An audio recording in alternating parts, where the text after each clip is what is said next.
Video like जरूर कर लीजिए और ऐसे वीडियो लगातार फ्री में पाने के लिए चैनल को तुरंत सब्सक्राइब कर लीजिए और बेल आइकन को जरूर टैप कर लीजिए ताकि आगे भी सारे वीडियो आपको मिलते रहे। यूट्यूब में फॉलो करते हैं तो प्लीज ये वाला फ्री टेलीग्राम चैनल जरूर ज्वाइन कर लीजिएगा। सारे नोटिफिकेशन सारे अपडेट यहीं पे आते हैं, ध्यान रखिए। नमस्कार साथियों, स्वागत है आप सभी के स्टडी फॉर सिविल सर्विसेज में। हमने टॉपिक शुरू किया था गौतम बुद्ध यानी बौद्ध धर्म के बारे में और हम पढ़ रहे थे महात्मा बुद्धा का जीवन परिचय। लास्ट क्लास में हमने देखा कि महात्मा बुद्धा के घर वालों ने उनका विवाह कर दिया। उनकी पत्नी का नाम यशोधरा और उनके बेटे का नाम राहुल है।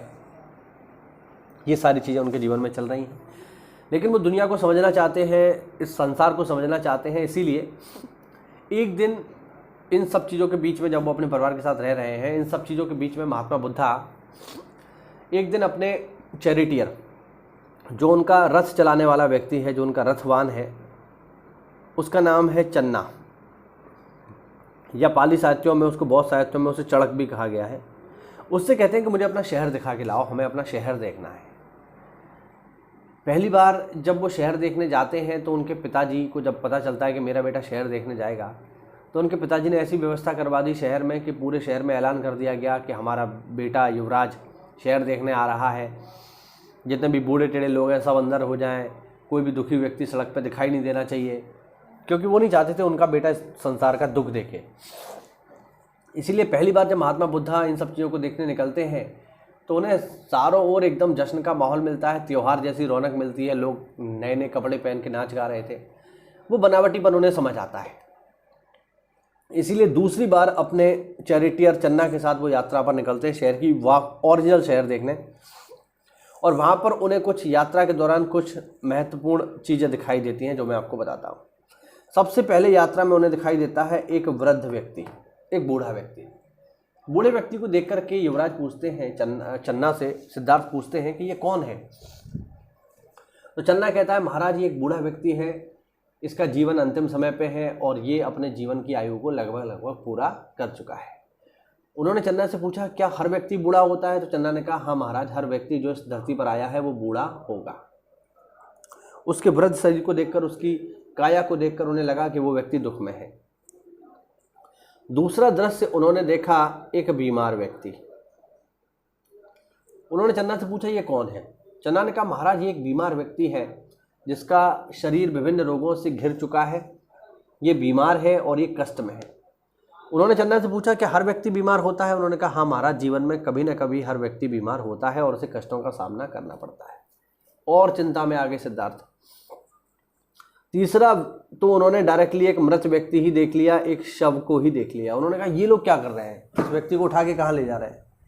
तो चन्ना ने कहा, महाराज ये जो अभी हमने ऊपर वाले दो जो सीन देखे ना, उनका रिजल्ट यही है। बूढ़ा व्यक्ति भी मरेगा और बीमार व्यक्ति भी अंत में मरेगा, और इस धरती पर आया हुआ प्रत्येक व्यक्ति एक ना एक दिन मरेगा। और जब व्यक्ति मर जाता है तो वह कभी भी वापस नहीं आता। इस प्रकार का ज्ञान चन्ना ने उनको दिया। इस बात को सुनकर के वो बहुत चिंता में आ गए। बोले, एक दिन मुझे भी मरना होगा, संसार को छोड़ना होगा। बहुत चिंतित हो गए। और अंत में उन्होंने एक चौथा दृश्य देखा, एक खुशहाल सन्यासी। चन्ना से पूछा, ये कौन है? तो चन्ना ने कहा कि ये एक सन्यासी है जो विभिन्न सांसारिक चीज़ों को छोड़ चुका है। ये बस ईश्वर का भजन करता है, इससे संसार से कोई लेना देना नहीं है। उस खुशहाल सन्यासी को देख कर के महात्मा बुद्धा को समझ आ गया कि उन्होंने किस रास्ते को अपनाना है। और बाद में फिर साथियों, 29 वर्ष की अवस्था में महात्मा बुद्ध ने, 29 साल की अवस्था में महात्मा बुद्ध ने रात्रि के समय अपना घर छोड़ दिया, अपने परिवार को छोड़ दिया। महात्मा बुद्ध के घर छोड़ने की घटना, गृह त्याग की घटना को हम कहते हैं महाभिनिष्क्रमण। बहुत ही इंपॉर्टेंट है, बहुत साहित्यों में। उन्होंने अपने घर को छोड़ दिया। उसके बाद क्या हुआ? घर छोड़कर वो चले गए। और क्यों चले गए? क्योंकि वो सत्य को जानना चाहते थे, सत्य की खोज करना चाहते थे। इसीलिए उन्होंने बनाए अपने गुरु। कहाँ पहुँचे वो पहुँचे मगध की राजधानी राजगृह में, और वहाँ पर उन्होंने बनाए अपने प्रथम गुरु, जिनका नाम है आलार कलाम। आलाम कलाम से, मतलब जो आलार कलाम है, उनसे उन्होंने कुछ सवाल किए, कुछ महत्वपूर्ण चीज़ों को जानने का प्रयास किया, लेकिन आलार कलाम उनके सवालों के जवाब बेहतर ढंग से नहीं दे पाए। फिर उन्होंने दूसरे गुरु बनाए, जिनका नाम था रुद्रक रामपुत्र। ये सांख्य दर्शन के विद्वान थे। जब हम गुप्त काल पढ़ेंगे तब हम दर्शनों की बात करेंगे।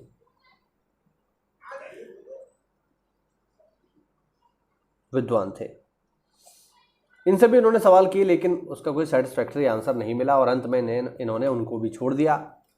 बाद में इन्होंने तय किया कि अब ये स्वयं तपस्या का रास्ता अपनाएंगे और ज्ञान को हासिल करेंगे। इसीलिए ये चले गए उरुवेला में निरंजना नदी के तट पर और वहाँ पर इन्होंने पीपल वृक्ष के नीचे साधना प्रारंभ कर दी, उपासना प्रारंभ कर दी, तपस्या शुरू कर दी महात्मा बुद्धा ने। जब महात्मा बुद्धा ने तपस्या शुरू करी तो वो अकेले नहीं थे, उनके साथ 5 ब्राह्मण और थे जिन्होंने तपस्या शुरू करी।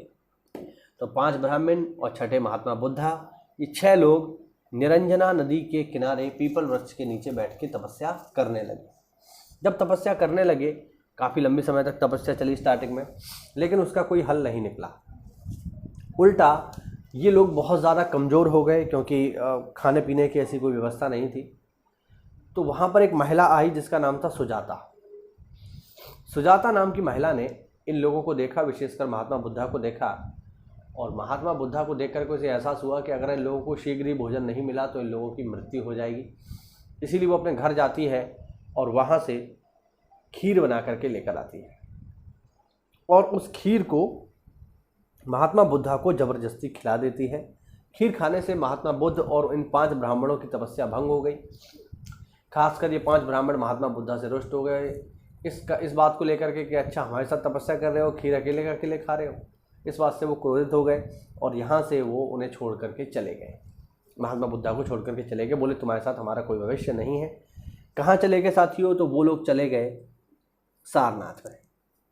ठीक, इसके बाद अब तपस्या तो भंग हो ही गई। महात्मा बुद्धा ने खीर खाई और फिर से ध्यान लगाया और खीर खाने के 7वें दिन बाद यानी 8वें दिन उनको, खीर खाने के लगभग 7 दिन बाद उनको ज्ञान मिल गया, उनको प्राप्त हो गया संबोधि।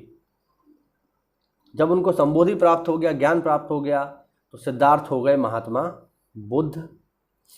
ठीक है, जिस पीपल के नीचे उन्हें ज्ञान प्राप्त हुआ वो पीपल का वृक्ष हो गया बोधि वृक्ष। जिस स्थान पर उन्हें ज्ञान प्राप्त हुआ वो स्थान था गया और वो स्थान हो गया बोध गया।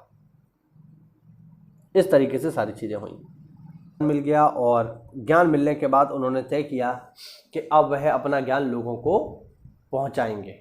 सही है, लोगों तक पहुंचाएंगे। और सबसे पहले ज्ञान किसको दिया जाए? तो उन्होंने तय किया कि वो ज्ञान उन्हीं 5 ब्राह्मणों को देंगे जो उनके साथ तपस्या कर रहे थे। इसीलिए महात्मा बुद्धा ने यात्रा शुरू करी सारनाथ की। सारनाथ की यात्रा में क्या हुआ, कैसे ज्ञान दिया, ज्ञान में क्या दिया, उसकी चर्चा हम करेंगे साथियों अगली क्लास में। उम्मीद करता हूँ ये सीरीज आपको बहुत पसंद आ रही होगी क्योंकि बहुत ही सिंपल वे में हम इसे समझने का प्रयास कर रहे हैं। जो भी इंपॉर्टेंट फैक्ट जो पेपर में पूछे जाते हैं उसको एक कहानी के रूप में हम यहाँ पढ़ रहे हैं। ठीक है, तो अगर वीडियो अच्छा लगा हो तो वीडियो को लाइक करिए, चैनल को सब्सक्राइब करिए। मिलते हैं अगली क्लास में, तब तक के लिए जय हिंद, जय भारत, वंदे मातरम।